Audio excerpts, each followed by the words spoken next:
Hello, hello, hello, everybody. Welcome to the very first day of Awakening. The new campaign is out. Seems to be pretty good. Like, we actually enjoyed it. We may put the full run up on YouTube at some point.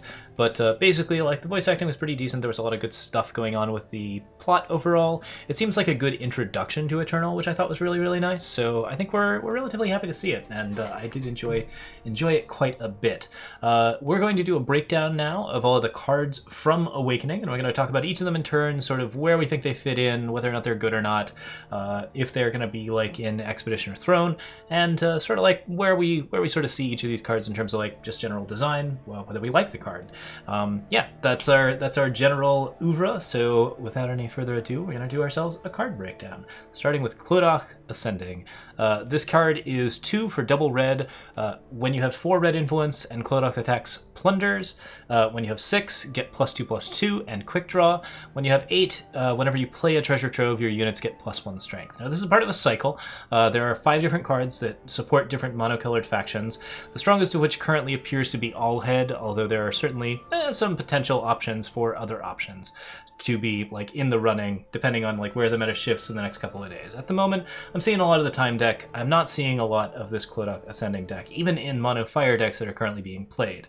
So Clodagh offers some useful things if you are able to play her fairly early and also get the influence for her, but I think that does end up being fairly awkward since the card is a 3/1, which is mediocre stats for the most part. Once it gets quick draw, it's much more reasonable, but it trades with basically everything, which makes attacking with it feel a little bad, particularly when Plunder is not a card advantage engine so much as a way to fix your power, which if you're mono red, you don't really need to fix your power, and you may not even need to like get rid of your power. Very frequently you're going to have the hand that you want early on because your deck's going to be full of like pretty aggressive early options, and if you don't have the hand that you want, Clodagh Ascending is not necessarily fixing for you because she needs so much influence to actually get into the fixing phase. At the point where you have 4 fire influence, you're probably already pretty far along in terms of like mono fire aggression. So I don't know if this card really works on principle in terms of what it all provides. Plunder is definitely a type of thing that is generally designed to smooth out aggro,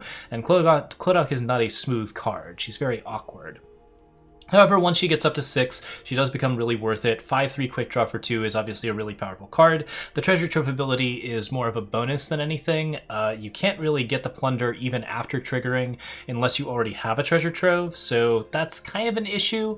But like overall, I think this is something where you're probably going to get a mild rally effect out of it, which is also not bad for a 2-drop. So in like later game value aspects, Clodagh is kind of cool, but I think that the card lacks a lot of solid places to land in terms of mono red decks to build, or even deep red influence decks to build. If you're playing with tokens and you're also playing with deep red influence, then you have some potential to sort of get into a place where Clodagh is really like working for you, but I don't know that there's really a lot of support for this, and we'll see if I'm wrong. I'm certainly willing to be wrong on this one. Obviously, all of these cards have some potential to get into kind of an interesting spot. Let me turn that music volume down. All right, next up we have the Reactor Forge. At the start of your turn, get +1 power this turn, then increase the ability by 1. At the end of your turn, take 1 damage for each power Reactor Forge gave you this turn. So we've already been playing quite a bit with this card. I think it's amazing. It's a lot of fun to play with. It's really, really powerful. Honestly, I think it is basically on board for like the best ramp card that Red has had printed so far. It's really, really ridiculous. It gets you a lot of extra power. It gets you that extra power very quickly, which means that you get into a pretty smooth curve very quickly, and then you start playing like big 6, 7, 8 drops, which is something that Fire doesn't get to do all that often. We're currently playing it in a Stonescar build. We'll be sharing that brew, I believe, tomorrow.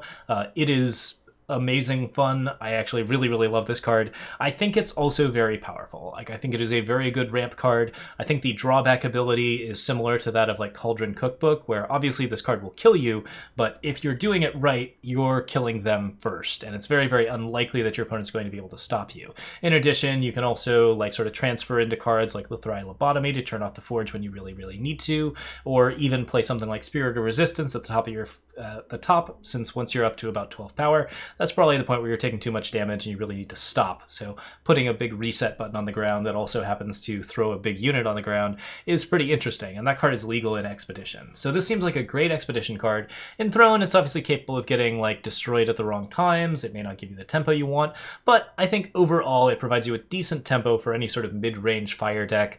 I would rate this card like as like an A or an S. I think it's like a really, really good card overall and should be seen in possibly some tier 1 decks in addition to a lot of interesting jank. I love the design of this card. It's a lot of fun to play. It could actually be overpowered. Time will tell on that one. Defective Flamebot, 4/4 decay. When a spell is played directly on Defective Flamebot, it deals 3 damage to the enemy player. I covered this in the spoiler breakdown. I failed to mention that this actually does affect spells played on Defective Flamebot, which makes the card a lot better in general, since it's now able to host stuff like Rampage, Pummel, the 1 cost that gives +2/+1, and also Charge. You can do some pretty wild stuff with Defective Flamebot to basically do a lot of damage to your opponent very quickly. This is a nice transitionary card that actually gets you into the mid-range with Fire. I think Fire mid-range is looking very possible with some of the cards that have been printed in the current set, and if Fire mid-range does become a thing, this definitely has a place in it. If it doesn't become a thing, I don't know if this is aggressive enough to fit in like aggro deck of any kind. It's certainly an interesting body, but like overall I think like unless the Fire mid-range deck exists, it's probably not going to see any play. It's still pretty cool. Like I think it's actually just got everything it needs to be a very functioning credit. Coronation Ritual. Sack a unit to play 2 incarnations with strength health equal to its strength. If you have 5 time, they also get strength and health equal to the sacrificed unit's strength, or sacrificed unit's health. So you get strength health equal to strength plus strength health equal to health, which means that like however big the unit is, you're basically just getting twice the size. And if you have 5 green, they get its battle skills, which is a pretty big deal as well. Big old nasty even unit that you have to get by basically sacrificing in order to make the incarnation happen. It will also get battle skills, which is very cool. These cards are a really interesting cycle. I really like that they aren't 5, 5, and 5. You actually want to be similar to like the From Anguish set where you had like 1 cost that basically needed influence in other colors. This is something where you kind of want to be running like a red splash, and then like you play Coronation Ritual and you get all of the time and justice benefits. It's a pretty cool thing. These cards are a lot of fun as like market options. I think they're interesting as in like Wasteland Broker setups, in like Smuggler setups. The whole cycle is really, really interesting. Coronation Ritual seems like one of the most difficult ones, simply because it's pretty hard to sacrifice a unit, have the unit be really beneficial, and also have just doubling the unit in twice be the most important thing about it. Like, you're going to lose any text that's on the unit in the process of the coronation. You're going to double its strength and stats and give it battle skills, but unless those battle skills are super relevant, that just means that your opponent has 2 more cards to deal with, and since you sacked a unit and played a card to get those 2 units, I don't think that this is necessarily the strongest of the 5. It's still kind of neat. You can definitely do some cool stuff with it. Obviously, coronating Ikaria is very fun if you want to do it in like an Ikaria gold type deck. I could definitely see some like Throne decks that are more janky playing Coronation Ritual, but I don't think it's on like the tier 1 deck side. Could be proven wrong, but this seems like a pretty interesting one that should be very, very fun to jank around with and do some really, really big stuff, but it's much more of a Timmy card than a Spike card. Yeah. All right, Alhed Ascending. This card's 2 cost, 3/3. Oh, Timmy and Spike. Timmy is like big dinosaurs and very large units. Spike is like, I want to win card games, basically. Yeah, Alhed Ascending. 3/3, 4 time your attacking units have decay. Super powerful effect. One of the better effects on 4 for these cycles. 6 cost, +2/+2 and Overwhelm. That's a 5/5 for 2. That's a good stat line for a time unit. 8 cost, when you play another unit, Alhed gets that unit's strength and health. This doesn't happen that often, but if it does, obviously Alhed is going to be disgusting, and the card already has Overwhelm, so that means that it's a 2-drop that is relevant early, extremely powerful mid, and then wins the game late. And that's just basically everything you could possibly want out of a monotime deck. I've seen some monotime expedition decks already that are running this. They're very strong. They're using like just Sandstorm Titan and like your basic standard like monotime setup to aggro people out, and then like a couple of tools to remove particular threats while just constantly pressuring people out with Sand Warriors, Alheds, Sandstorm Titans, any number of monotime setups. They're even using Trailmakers to to make sure that they get all the time, because a Trailmaker that attacks with Decay is actually kind of an irritating card to deal with and one you may not want to block. I think this card's really, really strong. It's probably the strongest of the 5, and I think that it is going to define a time meta deck that, while it may not be the most powerful meta deck, is definitely the deck that you need to be able to build around and be able to beat in order to get to Master, because it's going to be very common. It's pretty easy to build. You can do it with Awakening cards. You don't need a lot of difficult legendaries, and some of the legendaries that you do want are cards like Sandstorm Titan, which are very, very common. Like Sandstorm Titan is kind of like the baseline legendary that most decks need, so it's one that people are going to be crafting pretty early. Yeah, this is a deck that you're going to see very commonly and should be relatively powerful. It's also going to be a deck that you're going to want to build around and try to hate out of the meta pretty frequently. If enough hate actually gets applied to it, then Alhed is a worst card, but I think that overall this card should provide you with a pretty strong grind deck to play around with in Expedition, and it's even kind of good in Throne. I don't really know how to judge this card in terms of Throne. Throne has a lot of things going on, and just monocolor decks might not have the flexibility to deal with that kind of list, but like it's still a pretty fast aggressive deck, and it gives Time the opportunity to play aggro, which is something that Time doesn't get to do as often. Hermit Gardener, 6/5, summon each of your Little Seeds ultimates 2 turns earlier, and then play 2 0/2 Little Seeds. So, face value, this is a 6/5 that generates 2 0/2 Little Seeds. We talked about it a little bit, I think, on Reddit, but I haven't actually discussed it in a spoiler breakdown right now. I think this is a pretty solid card in terms of like both design and just general like playstyle. It is a Towering Terrazon with a bunch of extra text attached to it, which actually makes it a very powerful time card overall.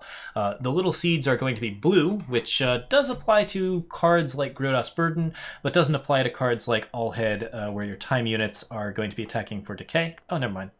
Attacking units, it's not attacking time units, it's just attacking units. But it gives you basically some blockers while also allowing you to continue aggression in a basic way in mono time. So Hermit Gardener pairs pretty well with Alhed. That alone makes it kind of a decent option because there's obviously a pretty easy meta deck to put it into. The card also advances against decks that are playing Turn to Seed, which is a lot of like slower control lists. That's a pretty nice way to sort of like surprise blow people out. And if you do that like enough times, then Turn to Seed kind of cycles out of the meta a little bit. I think it's potentially something that does pretty well against control, but even if you aren't going against a Turn to Seed deck, this card does generate 2 small blockers that eventually become very, very big options, and those things are really, really good. If you're playing multiple Hermit Gardeners over and over again, those Little Seeds are going to be transforming very quickly, and like overall, this is something that like just allows you to put a lot of pressure on the board on 5, which is something that Time is really wanting to do right now. So yeah, I think this is a very strong card. It's not an amazingly strong card, but it's one of the better statted 5-drops that you can play, and that's very important if you're going to be playing to a relatively aggressive crowd. Usually Time's big power drops come in at 6, so this is something that kind of fills the space between 4 and 6. Really, really good stuff. Word of Power. Units get Deadly and Overwhelm. When a unit attacks this turn, play a +2/+2 weapon on it, and if you have 5 green, if you have 5 blue, your units go Berserk, which, yeah, all of those things together obviously make for a pretty ridiculous roll. If you're playing TJP, this card will just straight out win you the game as long as you have board position. That makes it a difficult card to play effectively, but it's not terribly hard in TJP to play a board that's just full of units and not get your stuff completely wiped out. And I think that at the point where this actually gives you Deadly and Overwhelm together, which is Champion of Chaos stats, on top of +2/+2 in Berserk, you can put this on 1 unit and you're feeling pretty happy about it. Because the card is somewhat inflexible about like harsh rules and stuff like that, it might be a little more difficult in Throne, but honestly, this seems like a real beating in any type of Hooroo deck that wants to splash a little bit. It could be a great card to fetch out of the market. It should be a good card to have maybe even in the main, depending on what you're doing. And if you can get all that influence together, this will just blow your opponent out in a really significant way, as long as you have just 1 big unit that isn't getting like pushed away. Obviously, there are ways to play around Word of Power, so if this becomes a meta deck, this is something that like is not so hard to deal with necessarily, but it's a pretty difficult card if you're not prepared for it. If you don't see it coming, the turn that you play Word of Power will usually be your opponent's last. That's a pretty good thing to say about the card. I think overall I'd rated it like B, but like it is nonetheless like a very, very aggressive and awesome card. Sewer Kudzu. Overwhelm, if it's your turn, draw Sewer Kudzu from the void. This isn't really doing anything that a lot of other 6-drops don't do. It does provide reach to time, which is really, really nice, but it's also a little bit more expensive than most of the other options. I think it's a reasonable card to be playing in a mono time list. Like, if you want to go a little bit later into the game and you want to have a lot more value, like Sewer Kudzu will just always be a good attacker with Alhed and will always be pretty powerful in those respects. Like, I think this card definitely provides you with a pretty aggressive amount of reach, and it's a fun card to be putting on like a Grodos Burden, that kind of thing. Like, the Overwhelm is clearly something that is going to apply a lot, and the Entomb ability is something that's going to be really, really relevant. On the other hand, if this card gets removed by like Annihilate or something small, it doesn't really come back, which is not too big a deal, but it's not providing you with any onboard advantage or any sort of any of the game-changing board state stuff that you really want a 6-drop to do. This card doesn't defend very well, and that's a bit of an issue for it. Overall, I think it's a reasonable power level card. It's definitely not a C or a D, but it's kind of like a B-, I'd say. It's not going to be amazing in most decks, and if you play it in a deck where you actually need to get to the 6-drop, and you're probably happy to play it, but there's some decent substitutions you can make. A lot of other big time cards that are providing similar pressure, even if they don't have Overwhelm. Pending Execution. Start of your turn, kill the cursed unit. When the cursed unit hits you, sacrifice Pending Execution. This is one of the worst curses that we've seen. The 1-cost removal curses are a little bit tricky. I liked the one that killed units when they dealt damage, particularly because it was a fun limited card. It was not very powerful in most of the other factions. You wouldn't really want to play it very much. This is sort of like that same sort of thing where you don't really want to play it too much, because if you put a Pending Execution on something, it either dies, which means that it's not curse synergy, or it finds a way to hit you, which is really likely. I think that there's all sorts of different ways that a card could potentially hit you. This, it could get flying, it could remove your threat, it could exhaust your threat, it could, get unblockable from some particular card. There's a lot of different ways that something with Pending Execution on it can save itself, which is a very good feeling for your opponent and a very bad feeling for you. And I think that if you're playing Pending Execution, you're going to be feeling that bad feeling a lot. This is just a curse that would be really, really interesting in a draft pack, and maybe potentially good in a draft pack, but also kind of unpleasant. In a non-limited format, I don't really see it. I think this card's a D, D-. You can maybe get some value out of it if you're just looking for curses to draw cards when you play them, or some other sort of interesting shenanigan like that. But you need really heavy curse synergy to do that, and it doesn't synergize with most curse synergy because it kills the unit immediately and doesn't give you a chance to play around with any of the other cool things that curses do. I don't know. I don't think this card's very good. I don't really like the design of it overall. It certainly does provide you with a basic story. I think that it does have that sort of feeling of there's an exact thing that's happening where it's haha, I've declared that you are going to be executed. Now you must save yourself. That's kind of cool, but that's not necessarily. Typically, you want to control the narrative of your cards. You don't want your opponent to control the narrative of your cards, so it's not a great feeling in that respect. And to that extent, I don't think it's a great design, and I think it's really underpowered. Kira Ascending. 4 green, when you play a spell directly on Kira, draw a card. 2 green for a 3/2. If you have 4 green, when you play a spell directly on Kira, you draw a card. 6 green, it gets +2/+2 in endurance. And if you have 8 green, when Kira attacks, give another attacking unit her strength or health. So kind of the opposite of Alhed, where you were playing units and getting Alhed that strength. But in this case, Kira is actually playing cards and basically improving the state of the board as a result of it. So yeah, some things that are nice about this card. It's a 3/2 for 2, which is reasonable stat line for Justice. That's not a bad stat overall. Argenport Soldier is a good baseline that will trade fairly well with everything and usually won't die to just incidental damage.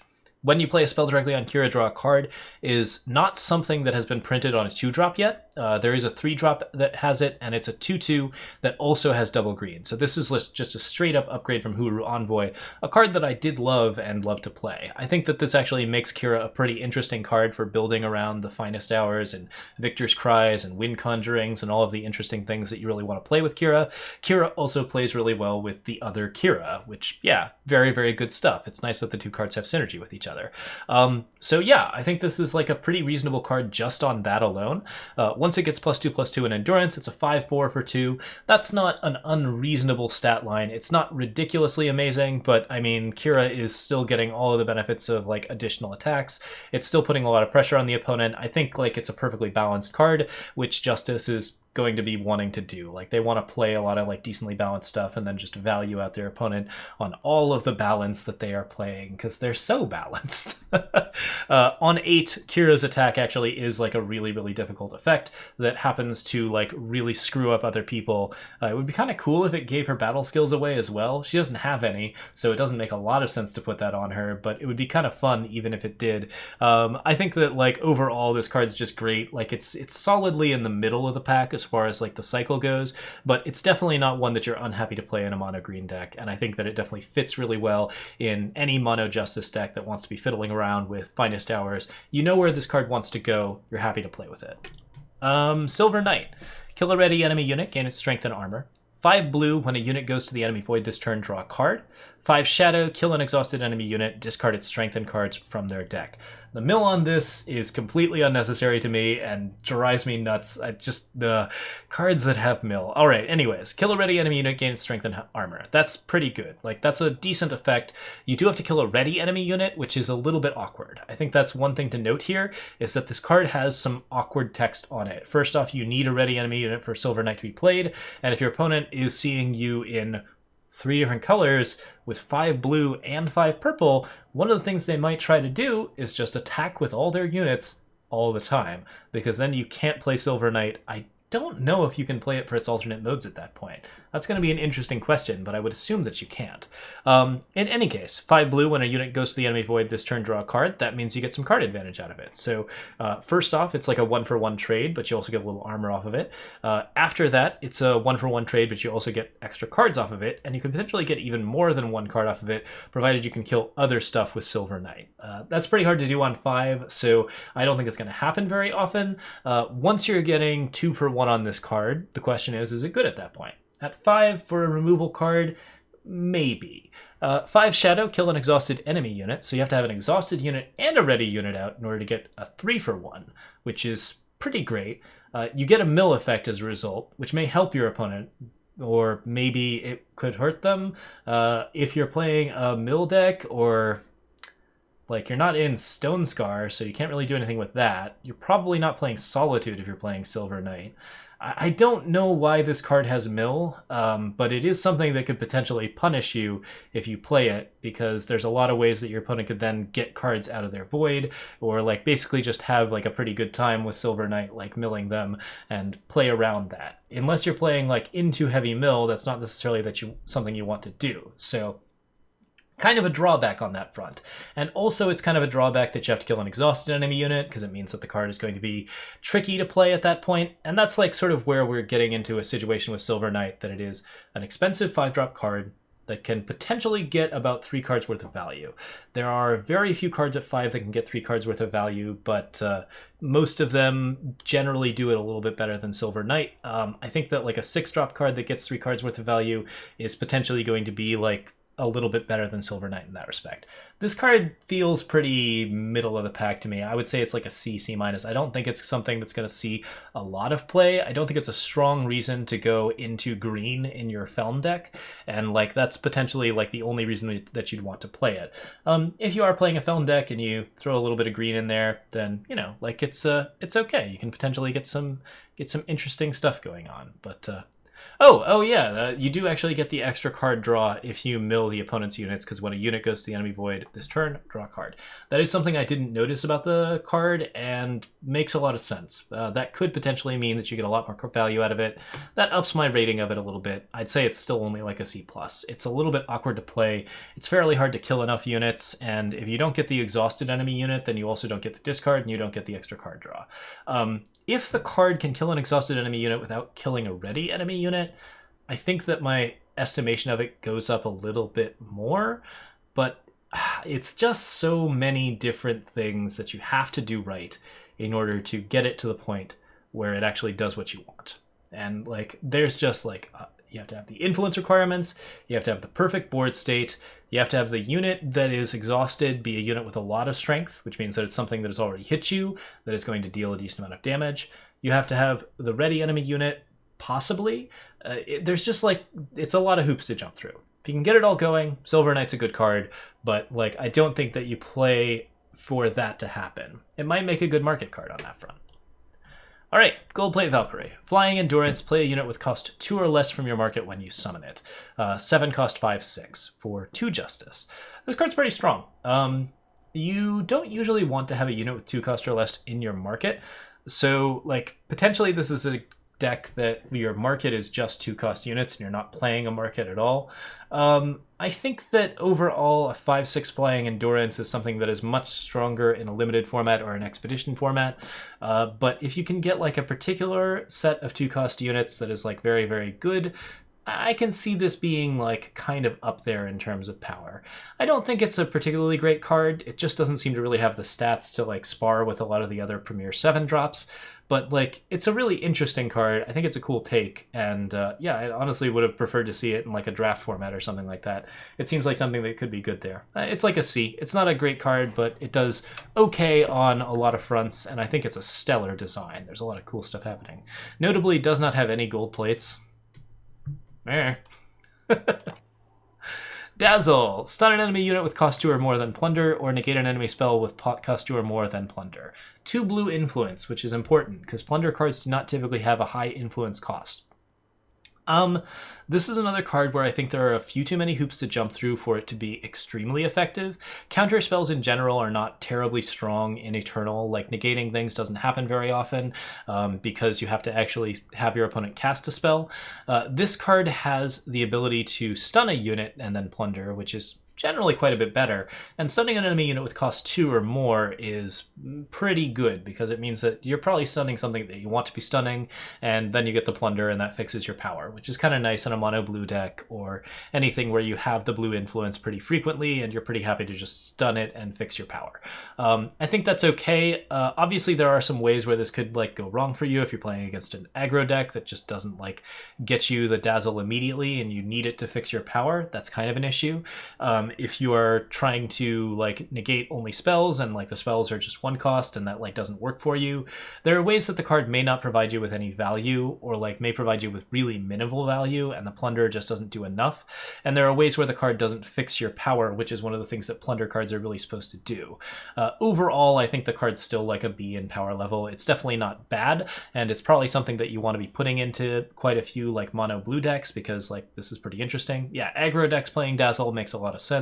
I think that it does like get you along in a mono blue deck in some interesting ways, but I don't know that it is something that you want to necessarily cycle into a lot of other decks over cards like Unseal or anything like that. It probably wouldn't see that much throne play under those circumstances. Still, you know, pretty interesting card, and if you can get the stun off, great. But if your opponent like doesn't have units out and you also like don't really see any like spells, I don't know, it's pretty hard to get Dazzle in a position where it's completely unplayable, but I can still see you like missing a turn where you really want to Plunder for your 3rd power because your opponent just didn't play a spell with cost 2 or more and didn't have a unit that was stunnable. Like, if that happens, then Dazzle is a rough card to be having in the hand at the time because it means that you picked a hand because you thought it would have 3rd power and you didn't.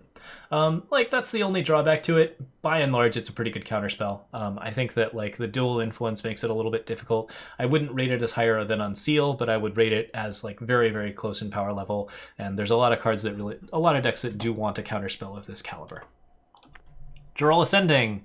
I don't know what this card is doing. It's a 2-cost 1/3. When it attacks, draw a card, discard it unless it's a spell. So it's kind of a good effect because it mills for you. It'll allow you to like throw cards away that could be like maybe like you could do like some Feln stuff with the cultists that want to be thrown, or you can't actually discard your spells that have the discard option. I think there are very few cards that actually want to be discarded, but it kind of works for like a Reanimator type setup. If you want to like throw Varus into the void, that kind of thing could be potentially good on that front. You do need a lot of blue influence at that point though, which makes it like less likely to be seen in a Feln deck. Mono Primal could pitch it to maybe pick up for Prodigious Sorcery. No, you still can't discard it unless it's a spell. If you have a lot of spells, then this card does get you some decent card draw off of it, but it's hard to exploit that discard ability very effectively, and it's also unreliable card card draw that requires a decent amount of influence to make it work. I think it's okay, but like because the card is so poorly statted, that doesn't seem like a great thing to do. So you have to look to at least the next set of tiers before you start feeling like it's a good card. +2/+2 in Berserk. Now it's a 3/5. That's still not a good stat line. Berserk with the 3/5 is pretty okay on 2. And like that does mean that you draw the card multiple times, although then you force your Berserk unit to attack again, and it will probably start running into something that's a little bit bigger than it at that point. This is okay. I think that like it's still like kind of tricky for the card to get all the things you want out of it just because the stat line's so low. Opponents might kill it before that happens, but you know, like if it does get killed, then that's maybe a good thing. When you play a spell at 8, you get to deal its cost to the enemy player in damage, which that's reasonable. I would be curious to see if Jarrall would apply Lifesteal to that effect, since Jarrall is the one dealing its damage. That would be kind of a neat thing to do with Jarrall, especially in like a Feln type deck. Overall, this is not something that like I would say is a super appealing way to win the game, but it is potentially something where if you're playing a very heavy spell deck, Jarrall Ascending can kind of get you there. On the other hand, if you're playing a very heavy spell deck, your opponent is going to be pretty happy to have a unit to remove. And Jarrall is a very easy unit to remove. It's understated. It doesn't have a lot of other things that are going on with it. So if you kill Jarrall, then you know your opponent's just going to be playing a lot more spells, and you're less likely to see a lot of trouble from it. I think this card's a little bit awkward. I think it's probably the weakest of the cycle. I wouldn't rate it higher than a C. Fierce Protection. Alright, you and your units get Aegis. At 5 fire, you get to kill each enemy weapon. Each weapon in your deck gets +5 strength. That each weapon in your deck get +5 strength is probably more important than killing each enemy weapon, but it does matter against certain decks. We really wanted it against like an Aegon list that was happening a lot, where we were seeing like friends in low places, and it seemed like a really nice thing to give all of our units Aegis, and then also turn off all of the Aegon cards that had been played. That seemed kind of cool. 5 Shadow, play a card from the enemy void, and it gets void bound. This is not a fast spell, so it's not an ambush of any kind, but you do get to play any card from the enemy void, including spells, which is pretty powerful. Fierce Protection is not something that you would really want to play on 5 without either of the two like fixers, but I think it's definitely something that you'd be pretty happy to grab, provided you are in the position to play both Fire and Primal. Or Fire and Shadow influence together. There's some good cards in the set that of course fix influence in these ways. Like you can definitely do Forbidden Research, you can definitely do Imprison. Both of those are cards that are pretty reasonable in Expedition, and like if you're doing that type of stuff, then Fierce Protection starts to feel better and better and better. I think that overall the card is not insanely strong. It doesn't provide you with anything that's just going to be like outright win you the game, but it does give you so many things if you actually have all of the stuff that I think is a great market card. I'd probably rate this at like a B-. Okay. Isra, Loyal Mount. It's a 4/5. Flying, when one of your units hits a player, Isra gets +1 strength. Summon, your other units get flying this turn. So yeah, this one's really fun. You have a bunch of tokens, which you're pretty likely to do in a mono blue deck. You want to do like Mobilization, like a lot of like scary spells, or like if you want to do tokens with Edge of Awakening, which Edge of Uprising, then like, you know, this is something that really fits very generically into that, because it gives you the ability to just give everything flying, and that will basically allow your Isra to become very, very big, while also giving you like a decent amount of damage over the top. That's a pretty good deal. I think this also like really synergizes well in other decks too, because it gives your big scary units the ability to bop the enemy player for infiltrates, to attack for any type of effect that you want to get that's like lifesteal, or you know, like good infiltrates, good ultimates, just anything like that where you just need a unit to get across for a bit of damage. You need a little bit of reach. That's something that Isra is going to provide for you. The card has natural evasion. It's got a decent stat line for 5. It's not an amazing stat line, but it's a 4 or 5 that's probably going to be a 5 or a 6/5. Not bad. I think that's a reasonable flyer. This card rates like an A- for me. I think that it is going to fit really well in most Expedition decks. It probably fits okay in a Throne deck. You're happy to fetch it out of a market because it's something that basically just gives your entire board flying, and there aren't that many effects that do that in the game. And then like you get a nice evasive unit afterwards, which is certainly a nice little bonus. I think that that's a pretty good deal. The card also gets more dangerous over time, which is not a huge deal. This card would be basically like bonkers S tier in Draft. In every other format, it's just like, it's a nice get. you're certainly happy to have it. Acantha Ascending, 2-cost, double shadow, 2/1, but the 4 shadow ability is when it attacks, play a 2/1 Dark Elf, which is probably the best of the 4 shadow abilities. I think Alhed's is pretty good to match. Like, Alhed being a 3/3 feels pretty good with the decay, but Acantha's ability does give you just extra elves, which you like having elves. Elves is something that you're pretty happy to see. There's a lot of good elf decks, and this is an Acantha, so like you could definitely play it with other Acanthas and other like delightful shadow elves. I think there's plenty of things that you can potentially do with the tribal aspect of it, and I think the stat lines on it are not too bad if you're getting the 4 shadow influence. It's also very easy to go Deep Shadow. Deep Shadow has one of the best like sort of monocolored support bases, so if you want to play this card as a 2-drop right before your like mannequins and prism golems and all of the like hot nonsense that leads up to Ikaria First Reaper, you're probably pretty happy to do that. Like, this is just a fine thing to slot into that place. You already know where the card goes. Once you get up to 6 shadow, it's got +2/+2 in flying. It's a 4/3 with flying. That's a pretty good deal. And it also generates Dark Elves when it attacks, which an evasive unit that's generating other units is actually a terror. This basically puts it in like the line with like Memory Dredger. It's not quite as strong as Memory Dredger, but it's a little bit more reliable because it's always going to play that Dark Elf. Very, very cool stuff, and the card has like a decent amount of damage associated with it. It's a very, very well statted unit once you get up to 6. At 8, when it hits the enemy player, they sacrifice a unit, which, yeah, that's gonna kill people real fast. If you are getting Acantha across, which you're pretty likely to be doing because you have plenty of removal in shadow, so you can kill all the other flyers, then Acantha is going to make your opponent very, very miserable. So this card needs to be killed. If it isn't killed, then it will win the game for you. That's really all you want. I think this is up there in power level with the time card. It may not have quite as much of a fit because the mono shadow deck is already so like sort of stacked, which makes it a little bit less likely to fit in with other types of setups, but I think this is like an A card. It definitely does just like do really well in the expedition deck that you want it to do well in, which is mono shadow. So super good reward for being in mono shadow. Lots of fun to play around with. Dr. Zytrom. I think I was a little harsh to this on Reddit, but I mean, it was mostly just a matter of like the card has a weird design to it. I do think that like it's a decently powerful card. It's got the reverse haunting scream, which is a cool effect, and basically gets you like charge and flying together. There are some things about it that I did have issues with in terms of like it being a strange, like kind of futuristic scientist. Like there are syringes in Eternal. We have one other card like Combre Emissary or Combre Healer that has a syringe, but it's kind of like a metal thing. This is like glass. This is or plastic even.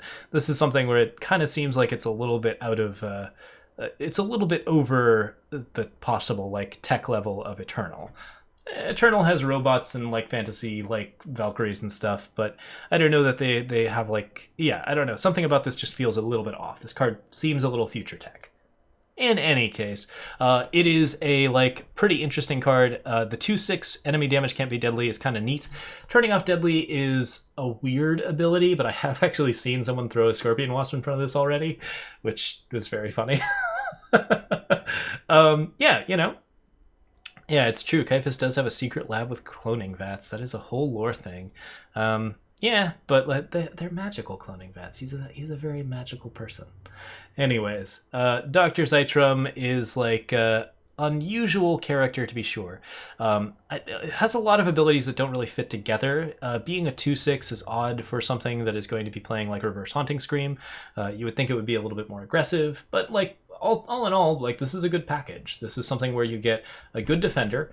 You get the opponent's ability, which is, or you get the opponent's card, which is really, really important if you want to bring it back with any of the other cool reanimation engines, of which there are even more as a result of the new set having another 5-drop one that does that.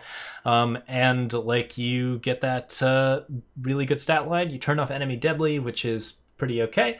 And the card is really reasonably well costed. So like overall I'd rate this at like an A in terms of power level. I think it's probably good enough to fit into a number of different decks.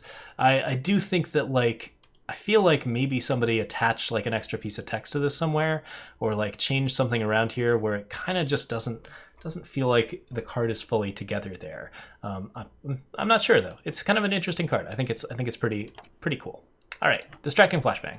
When the enemy player wielder hits the enemy player, steal one of their relics with cost 4 or more.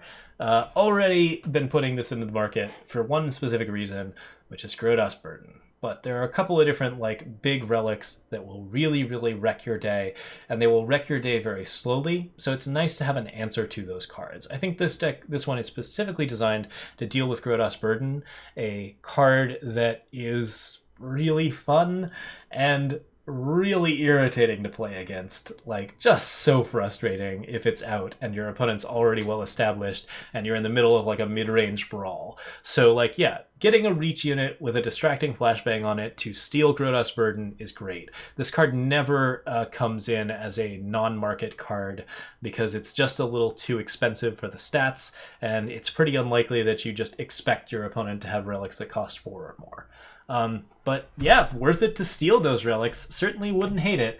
I think that this is a reasonable option in those types of decks and should be really, really strong if you can play it in a market. I don't know what to rate it. I'd say like maybe like a B- or a C+. It's not an amazing card, but it's a good market choice, and that's probably where you want it to be. Shadow does not have enough ways to deal with big, scary relics, and most of the ways that it has are preemptive, like Cat Burglar. So if you steal it, you get to set that up. Someone's asking, when it steals, do you draw it or get it on your avatar? You get it directly on your avatar. When you steal something that's in play, it goes into your play. We've actually done that already, and we got the Groda's Burden and got all that Exalted set up. So very, very good stuff. Pull into Nightmares. Play a unit with cost 5 or less from your void. It gets +1/+1. 5 red, it gets double damage. 5 time, pull into Nightmares is fast. Kind of fun if it's fast. That's not a requirement, but it's certainly kind of neat. So this is like a Grasping at Shadows that doesn't hit a lot of the big things that Grasping at Shadows would normally want to hit, but does give you double damage, which is kind of cool. I think that playing a unit and giving it a bonus is a reasonable effect. Giving it double damage is particularly strong, but like you probably really want this in Xenon because playing it at fast spell speed is much, much better, I think, than giving it double damage. Like if you can play this in just straight Xenon, you're probably pretty happy because you play a 5-cost card that like puts a unit out of your void, gives it +1/+1, and then it smacks your opponent and gets some value. I think that this is one of the only cards in the set where you're not necessarily trying to build all 3 colors, you're just happy to play it in Xenon. Because like, wow, it's cool if this card gets double damage, and double damage is really, really sweet. If you played this in just Stone Scar, you would probably not get something that you'd be super happy to like have. If you're playing it in all 3 colors and you do actually get the 5 red and the 5 time together, then this is something where you surprise your opponent with basically instant lethal on a big flyer or something with lifesteal or some sort of like crazy option that gets you some pretty crazy stuff. So yeah, it's super, super cool. And yeah, I think it's relatively strong stuff. So yeah, Pull in Nightmares is an interesting card. I actually think it is something that you would probably only want to play in Xenon because trying to get 5 fire together is a little bit more difficult. But if you have all 3 colors, this is certainly something that you're probably a little happy to grab into. So yeah, seems like a good card. I'd rate it like a probably a B-. It's an okay expedition option and it's an okay throne option, but I wouldn't say that it's going to be played a lot. I would say that it is just something where if you're in the right colors, you feel pretty good. But yeah, that Xenon scenario seems pretty strong. I think there's plenty of decks that are perfectly happy to grab that. So maybe it gets a little bit higher as a result of that. You only really need 5 time influence, and that's not very hard to get. So yeah, seems cool. Broken Contract. Fate, if you have a unit in your void, play a 4/1 sellsword that can't block. Obviously, the disadvantage to this is that you're playing colorless power, but the advantage to this is that you have a 4/1 sellsword. So if you're playing an aggro deck and you're not trying to build influence, then this is potentially a good option. There aren't that many aggro decks right now that aren't trying to build influence, so it's a little hard to evaluate this card at the moment. I think that a 4/1 sellsword is a lot of stats. I think that it also will trade with most things, so it's a free card, but it's very hard to not play influence right now in the expedition meta, and in Throne, a free card that trades okay is not necessarily going to like blow out on your opponent. So like this is a little bit awkward. It's a bit hard to fit into a deck. If you get it in the right deck, it is definitely going to give you like an aggro tool that makes it very hard for your opponent to play around you, because you're playing like a lot of aggressive red drops, and then you also have the broken contracts, so you're playing extra 4/1 sellswords on top of those drops. That gets really scary really fast. So this card has high power level, but because it's so like difficult to play, I wouldn't rate it higher than a C. I just don't think that it really like fits in that many decks, and the decks that it does fit into, it's hard to say if this is going to be like a particularly strong choice. But yeah, Broken Contract is an interesting design in colorless power, and everyone who wants to play all colorless decks, certainly happy to see it. All right, that's all of them. So that is the Awakening card list. I think that basically what we're seeing here is we have some strong monocolored cards that will just define monocolored decks and can make some pretty interesting fun stuff. We have some really interesting cards that support multiple colors, and most of them are good enough to really like push people into those color pairings, which could really change up the meta and shake things up quite a bit. All of the cards are really fun to play. Like there are not very many of these where it's like, man, you just don't want to play them. The design on these is really, really strong. These are super fun cards overall, and like even in like the case of Jarrall Ascending, there's something cool that you want to be doing that also takes a lot of like interesting steps to sort of create and execute on. And I think that like, yeah, the design of this set is very, very fun. I'd rate this entire set as like just very, very highly. I don't think I'm going to give it like a letter grade yet, but it seems like it's one of the stronger sets that has been printed in terms of campaigns. So yeah, very, very cool stuff. We'll see exactly how it shakes out in the meta and what kind of stuff we are going to be seeing as a result of it. But overall, great job from Direwolf Digital, and I'm looking forward to playing with all these cards. Tune in tomorrow for another Eternal Brew. We're going to be covering the we might be doing highlights, but we'll be covering the Reactor deck, Reactor Forge. That's it, and probably be talking about some interesting stuff that you can do with that. Thanks everyone so much for watching. I know this was a long one, but it was very, very satisfying. As always, I am on Twitch, YouTube, Patreon, and Twitter. You can sub to me for free with Twitch Prime if you want to help out the stream. If you have Amazon Prime, you have Twitch Prime, so always a good time. Also, you can, of course, sub on YouTube and help out on Patreon if you feel like it. We will be back with more Eternal Brews very soon.